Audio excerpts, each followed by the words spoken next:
Nashik road परिसरातील रस्त्यांवर पडलेल्या मोठमोठ्या खड्ड्यांमुळे वाहन चालकांना मोठा त्रास सहन करावा लागतोय. उड्डाणपुलावरील खड्ड्यांमुळे वाहतूक कोंडी होत असून पावसामुळे परिस्थिती आणखीच गंभीर बनली आहे. महापालिका प्रशासनाकडून उड्डाणपुलावरील चिखल हटवण्याचं काम सुरू करण्यात आलंय. मात्र खड्ड्यांवर कायमस्वरूपी कुठलीही उपाययोजना होताना दिसत नाही. सततच्या पावसामुळे नाशिक रोड परिसरातील अनेक रस्त्यांवर मोठमोठे खड्डे पडले.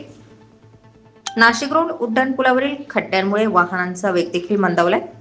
सकाळ संध्याकाळ वाहतुकीची कोंडी होते, तर पावसाच्या पाण्यासोबतच पुलावर मोठ्या प्रमाणात चिखल साचल्याने वाहन चालकांना अधिक अडचणींचा सामना करावा लागतोय. दुचाकीस्वारांना खड्डे चुकवत वाहन चालवावे लागत असून अपघाताचा धोकाही वाढलाय. या पार्श्वभूमीवर महापालिका प्रशासनाने उड्डाणपुलावरील चिखल हटवण्याचं काम हाती घेतलंय. मात्र खड्ड्यांची कायमस्वरूपी दुरुस्ती अद्याप झाल्याचं चित्र समोर येत नाही, त्यामुळे नागरिकांनी नाराजी व्यक्त केली.